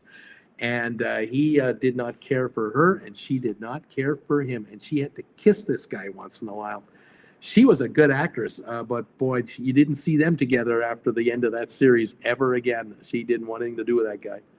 Isn't that something? Were they married? No, not in real life. Let's go for some more shows. Tell me the name of this show. Characters: Michael Scott, Dwight Schrute, and Pam Beasley. I hope I'm pronouncing these correct. Dwight Schrute, Schrute, Pam Beasley, and Michael Scott. What about this show? Blair, Joe, Natalie, Tootie, and Mrs. Garnett. Anybody know who that is?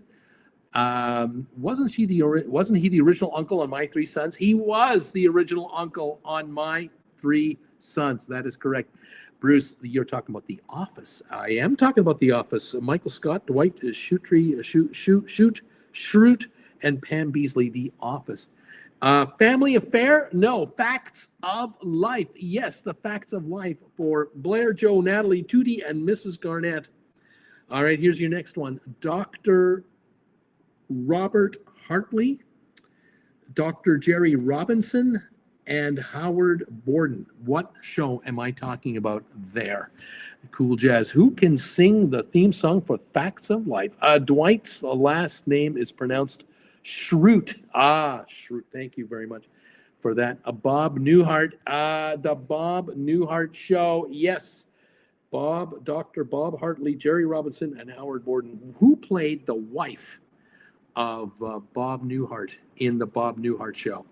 Who played his wife? What was her name? Her real name? Of course, her name is Mrs. Bob Hartley. We know that. But what was her name in real life? And who was she married to in real life? And what show did that gentleman appear in on U.S. television? And there's a couple of correct answers there. I would love to hear this one. Suzanne Plachette, correct. Suzanne Plachette, the husky-voiced wife. That's right. What was her name in that series? What did Bob call her? What was her name in that series? Does anyone know Suzanne Plachette's actual name? Mrs. Hartley. What was her first name? And who was she married to? What was her husband's name? Emily. Sharon Emily. That's right. And part of the best series final ever. oh, one of the greatest final scenes of a series finale in the history of television. Emily and Bob closing out what show? What show was closed by Bob and Emily years after their show ended? The Bob Newhart Show. Anybody know? We have Emily here. What city was that show in? What city was the Bob Newhart Show in? Did anybody want to go on that? Tom Poston. That is correct. Tom Poston in Newhart. That is correct. The second Bob show. She was married to Tom Poston. And Tom Poston got his break on television in the 1950s, late, on a television show on NBC that was a groundbreaking television show, hosted by a comedian who was the second host of this show.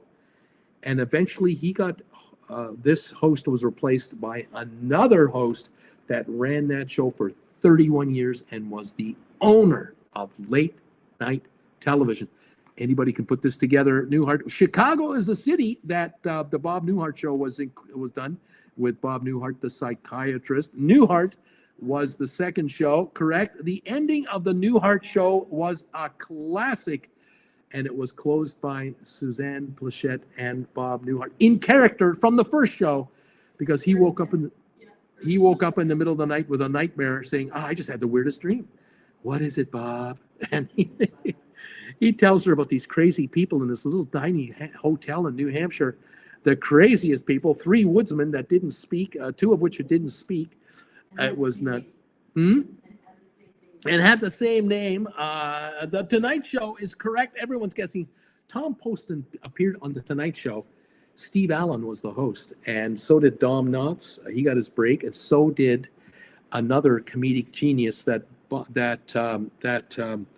oh my goodness. Comedic genius that was idolized by Robin Williams. Who was Robin Williams' absolute comedic idol from the 60s? He was also on The Tonight Show with Don Knotts, Tom Poston, and one other actor. Does anyone know who that one is? When Steve Allen ran The Tonight Show. It was not Ernie Kovacs. No. Kevin, I think, is my brother Daryl and my other brother Daryl. That's right. Jack Parr was the host of The Tonight Show before Mr. Allen hosted the show. Before Johnny Carson and before Steve Allen. Jim is thinking Jonathan Winters. You are correct. Jonathan Winters was the absolute idol of Robin Williams. Robin Williams adored Jonathan Williams, and Robin Williams got him on his show, Mork and Mindy, to become a character. That's how smart Robin Williams was. What you do with your idols is you hire them to work with you, not Joey Bishop. There was a fourth character on that show, and I can't remember his name at the moment, but I remember him as one of the four guys that he had on regularly. Let's move on. Herb Tarlick, Les Nessman, and Dr. Johnny Fever. What show am I talking about with those guys? Alex P. Keaton, Elise Keaton, and Stephen Keaton. What show am I talking about with that cast of characters? We have WARP? No, we have WKRP, and Steve Allen's not who I'm looking for. Steve Allen, WKRP, and now Family Ties. Yes, you're doing Family Ties as well. That's right. WKRP in Cincinnati for Herb Tarlick, Les Nessman, and Dr. Johnny Fever. Alex P. Keaton, Elise Keaton, and Stephen Keaton from Family Ties. What movie did the lead actor from Family Ties end up making while he was making Family Ties that became an absolute monster movie, and with 2 additional spin-offs after that movie? Does anyone know? And what was his name in that movie? Does anyone know what he was called in Back to the Future? What was his name in Back to the Future? Thank you, everyone, so much. By the way, does anybody know from WKRP in Cincinnati, what was the name of the manager of the station? The guy whose mother owned the station? That guy. You remember his character name and real name? And what was he also famous for? The guy whose mother owned the WKRP radio station. What was his real name, and what did he do? What character did he play for years and years? Maybe 20 years he played this character. Back to the Future. Marty McFly, Bruce. Yes, McFly. Calvin Klein. Also, I'll take that answer. But Marty McFly, correct. Les Nessman, no. Arthur Carlson. Kevin Arthur Carlson was his name. And what was he in as well? The Maytag repairman for a good 20 years. That was a gig. Just like the gal who does those commercials for the insurance company. You know that commercial I'm talking about? She's the recurring character for 20 years now. What's her name in those commercials? Do you remember the name of the insurance company I'm talking about? They're running today. She's been playing that girl in the running shoes and the white outfit with her wig on there. You remember that one? The lonely guy, the Maytag repairman, the lonely Progressive Insurance. That's right. What's her name? Flo. That's right. Flo. What was the name of Arthur Carlson and the Maytag repairman? What was his real name? Does anybody know? It wasn't Arthur Carlson. What was his real name in WKRP in Cincinnati? Does anybody know that one? This is a trick, says Cruise Night. Jesse White was the first Maytag guy. That's true. He wasn't the original. That's true. He was the number 2 guy. What was his name? WKRP did not prevent him from getting that gig, and he made a ton of money. They got paid. These Maytag repair people, he would be hired to do conventions for Maytag Company, and people would meet him he would get thousands of dollars in appearance fees. Gordon Jump, I believe Gordon Jump was wasn't that WKRP's Dr. Johnny Fever? Am I missing that? No, Gordon Jump was the name of this guy, or was Gordon Jump the manager of the station? He was the manager of the station. Well, who was Arthur Carlson? He was the Maytag man. Yeah. Oh, you're talking Gordon Jump? No, Kevin. No. Gordon Jump was Venus Flytrap. Venus Flytrap was Gordon Jump? Are we missing something here? We have to figure this out. You guys let me know. Manager, Gordon Jump was the manager, right? It could be. I don't have it off the top of my head. Jen might be looking it up on the internet right now while I'm speaking to you. She's watching curling. She's not doing anything of the sort. I'm not helping you with your show and your people. I'm watching curling, the Women's World Championship, she says. That's what I'm doing. Thank you, everybody, for being here. What television show am I talking about now? Al Bundy, Peggy Bundy, and Bud Bundy. What show am I talking about? Bull Shannon, Dan Fielding, and Judge Harry Stone. What show am I talking about now? Play under review. What about Dorothy, Blanche, Rose, and Sophia? What show am I talking about now? Howard Hessman was Johnny Fever. Yes. That was Johnny Fever. Night Court, Bruce. You're talking Night Court now. Yes, I am. I'm talking Married with Children, too. That's right. And Golden Girls. You're getting them all. Al Bundy on Married with Children. Judge Harry Stone, Night Court. Of course, Dorothy Blanche, Rose Sophia, Golden Girls. Now, Felix Unger and Oscar Madison. What TV show am I talking about there? Those Golden Girls, Night Court, Golden Girls, Golden Years, Golden Girls. Yes, we've done it. What about Felix Unger, Oscar Madison, The Odd Couple? Tell me the names of the actors that played in the movie The Best Odd line. Couple. Huh? What? The best line. You know how long it took me? I'm finding notes all over the house. Don't use this. Don't do that. Signed F you. Don't do this. F you. Don't do that. F you. It took me a week to figure out it was that stood for Felix Unger. I had no idea. Oscar, I was saying The Odd Couple, The Odd Couple, The Odd Couple. Who played the movie? The roles in the movie. Tony Randall was on the television show. Jack Lemmon was in the movie. Who else was in the movie other than Jack Lemmon? Jack Lemmon played Unger. Who played Oscar? It was Walter Matthau. That is correct. Jack Lemmon and his best friend in real life, Walter Matthau, best pals. What other movie did they do? They did several versions of this other movie, and they did yet another movie together, all comedies. Do you remember movies with Jack Lemmon and Walter Matthau in their last probably 10 years together on the earth? They did a number of movies, made a ton of money. Thank you for The Odd Couple. What about Balky and Larry Appleton? Balky Bartokomos and Larry Appleton. What show did they star in? What their main characters or character names? What about Doug Heffernan and Carrie Heffernan and Arthur Spooner? Any luck there? Lost at Sea. That's right. That was one of the movies they did. Perfect Strangers. The show was Balky and Larry. That is correct. Perfect Strangers. That is correct. Well done. Fortune Cookie. Were they in Fortune Cookie? They could have been in Fortune Cookie. What about King of Queens? Yes, King of Queens. Doug Heffernan, Carrie Heffernan, and Arthur Spooner. Absolutely right. King of Queens. They were also in Grumpy Old Men and Grumpier Old Men. You remember those movies? Walter Matthau and Jack Lemmon. They were both in Grumpier Old Men. Here's a TV show. Tell me who we're talking about.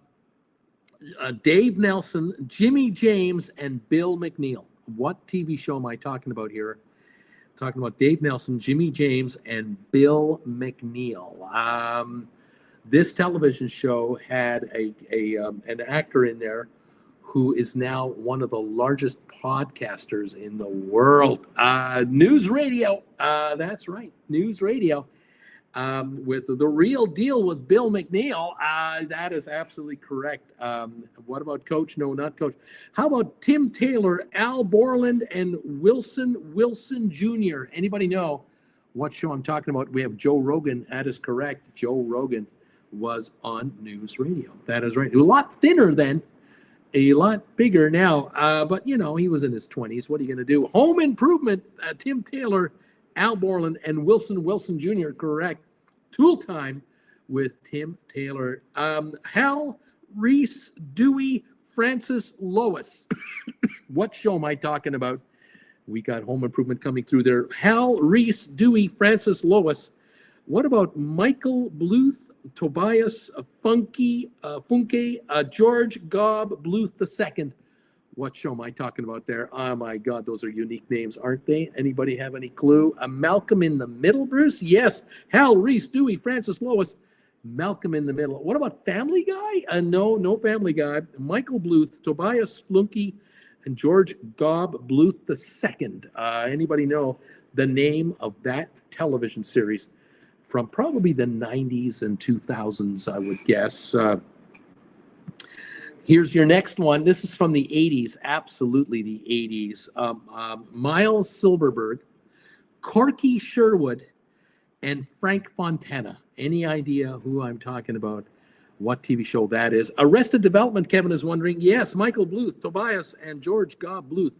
Arrested Development. Now we're looking for Miles Silverberg, Corky Sherwood, and Frank Fontana. What show are we talking about? Sharon is coming in with Murphy Brown, and so is Eleanor, so is Sylvia. You know Murphy Brown. Who was the name of the lead actress in that movie? What was her name in that movie? And which Seinfeld character made a cameo appearance as her secretary for one episode on Murphy Brown? Who am I talking about? Any idea what I'm talking about? Murphy Brown has been guessed. What was her real name? Candice Bergen, one of the members of the Five Timer Club on SNL. Candice Bergen. And who made a cameo as a character on that show from Seinfeld? And it was Kramer. Kramer once played as a secretary, although he wasn't on her show. Her show was recreated for Seinfeld to give Kramer a cameo on that show. Believe it or not. It was done in reverse. It was a Seinfeld episode with Kramer playing her secretary. They recreated the entire set of The Office for Murphy Brown, and she made an appearance on that show to ask him, "What's your name?" And he answered her name, and she said, "I think you're going to work out just fine." These shows still come on the antenna. It's unbelievable. All right, Colonel Wilhelm Klink, Sergeant Hans-Jörg Schultz, and Corporal Louis Lebeau. Who am I talking about? What show am I talking about? Where over here? Kramer did Merv Griffin too. That's true. Candace brothers. Candace's brother was Charlie McCarthy. Her father was McCarthy. Sylvia, I don't have cable, so I watch lots of these TV shows now. Sharon, Hogan's Heroes, Bruce. Everyone got Hogan's Heroes. Look at that. Yes, Colonel Wilhelm Klink, Sergeant Hans-Jörg Schultz, Corporal Louis LeBeau played in Hogan's Heroes. Did you know that a high number of the cast of Hogan's Heroes were Jewish? Did you know that? Playing Nazi concentration camp people, a high number of the cast were actually Jews. Unbelievable facts. Okay, here we go. Another one. Karen Walker, Jack McFarland, and Will Truman. What show am I talking about here? And Ted Mosby, Barney Stinson, and Marshall Erickson. What show am I talking about here? The irony, says Miss M, of all of that. These German concentration camp operators, prisoner of war operators, and cast were Jewish. Oh my God. Kevin, Will and Grace, Bruce. Yes, Will and Grace. How I Met Your Mother was the second show. Ted Mosby, Barney, and Marshall. Correct. How I Met Your Mother. Okay, one more to go. Here we go. Easy peasy. Chandler, Joey, Rachel, and Ross. What TV show am I talking about there? Shouldn't be a problem for any of you guys. What TV show am I talking about here? One word, TV show, ran for 10 years? And the reruns and the reruns and the reruns. Friends, of course. I'm talking Friends, of course. Abso-dang-lutely. Thank you so much for nailing that one. That was a good one with a lot of extra little add-ons. Are you ready for the next trivia question of the day? We're getting ready. Thank you again for now 54 answers to my question of the day. And we now have 42 thumbs ups. You have passed last week's total at this time already. Thank you all so very much. All right, we've got 54 votes. Have you or someone you know ever done any house sitting? 35% say yes. 65% say no. I've never known anyone that's done house sitting before. Never thought to do it on a holiday. It never occurred to me I could go to France for 2 weeks, spend a couple of nights in a hotel, and do 10 days of house sitting and have rent-free accommodation in France. Never thought of that, Uncle Bruce. Bruce, that's an interesting story. All right, folks, let's get you for the next quiz. Are you ready? Types of Lay's potato chips. Can you tell me the different flavors of Lay's potato chips? I'm looking for 22 different Lay's potato chip flavors. Fire away. Tell me your favorite Lay's potato chip flavor. And then go out and buy potato chips and tell the grocers TWB. That's why I'm here.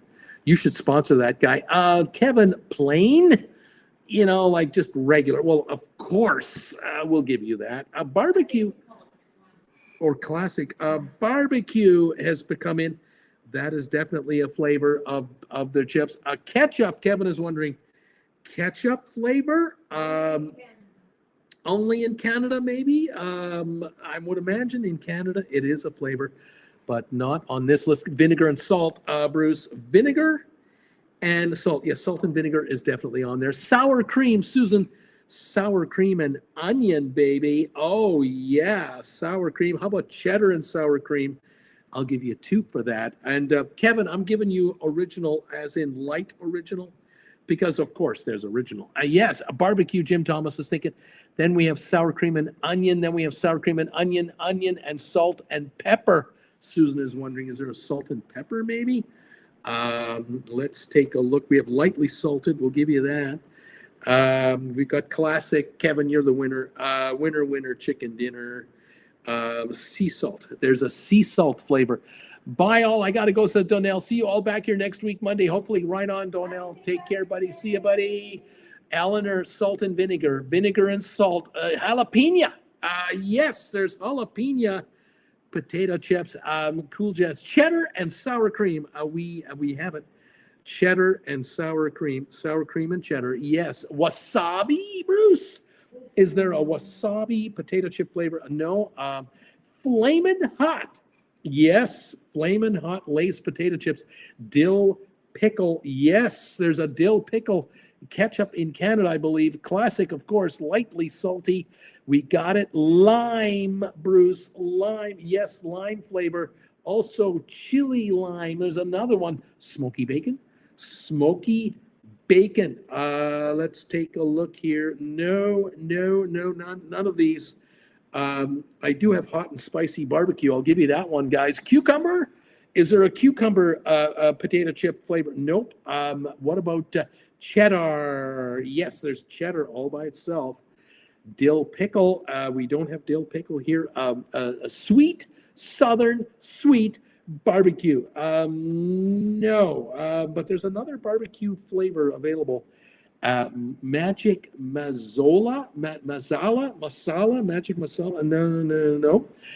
Ranch. Yes, there's ranch potato chip flavor. Have we done ranch? We just did. Sweet and spicy honey. Ooh, no, I don't have sweet spicy honey. I think it was sweet and spicy. Sweet and spicy, and then smoky barbecue. No, I haven't got it. I haven't got it. I've got about 1, 2, 3, 4, 5. I got 7 to go here, all dressed up. Well, that could be another one. I don't see that one here. I've got one here to do with onion and Hawaii. Does anyone have an idea about Hawaii flavored onion potato chip idea? Anybody know about that? A chipotle flavor? That's a restaurant. Then I don't have anything like that. I've got one that's all about cheese. If anyone can hand me with that one, honey barbecue. What about honey barbecue? No, I've got another kind of barbecue, and it's named after a flavor of barbecue fuel that makes the barbecue hot.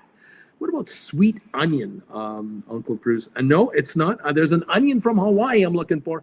It's not pineapple onion. No. Blue cheese, Bruce? No, it's all cheese, but that's not it. Pineapple, no. Spam and onion, no. Mustard, no. Well, they love spam in Hawaii. They love spam. Smoky barbecue. I'm going to give you this one. Mesquite barbecue. I'm giving you that one. Vidalia onion, Maui onion. Yes, Maui onion is the one I'm looking for. 4 cheese or limon. No, we have lime and we have chili, limon. But I'm looking for au gratin. That's how you cover something in cheese in French. I'm also looking for sharp cheddar, a version of cheddar. Southwestern Ranch, there's ranch and there's Southwestern Ranch, and then there's Parmesan and Tuscan herb chips. I mean, all the varieties. Isn't it amazing? A zesty cheese. Here they are. I'll just rattle them off. 22 flavors of potato chips. Lightly salted, barbecue, cheddar and sour cream, chili, limon, classic, dill pickle, flamin' hot, hot and spicy barbecue, original light, lime, sea salt, salt and vinegar, sour cream and onion, Parmesan and Tuscan herb, Southwestern ranch, jalapeno, Maui onion, mesquite barbecue, sharp cheddar, au gratin, and ranch. Gordon Jump, Bruce, Gordon Jump. That's who we're talking about, the LeMay Tag Repairman. Okay, thank you very much. Let's go on to one more trivia question of the day. Just one more. And this has everything to do with cruising. So if you're a cruise fan, this is up your alley. I'm hungry now. Sharon says, I'm hungry. This is, oh man, I got to eat. All right, here's your last quiz of the day. Thank you again for 54 answers to the question of the day. And thank you for thumbs ups number 42. All right, there we are. Let's go, kids. Can you name the largest cruise lines? What cruise lines have the most passengers on them around the world? Talk to me. You know who this is. Come on now. You know the largest cruise lines. Tell me the names of the largest cruise lines. I'm looking for the top 11. I don't know how old this is, but it's pretty recent and it's pretty accurate. I would say we've got, here they come. Oh my God, are they coming in? Royal Caribbean. Yes, number 2, Royal Caribbean. Celebrity. A Celebrity is the 10th most used cruise line. Royal Caribbean, RCCL. Norwegian, NCL, number 3 on the list. Yes, Carnival, number 1. Carnival Cruise Line, number 1.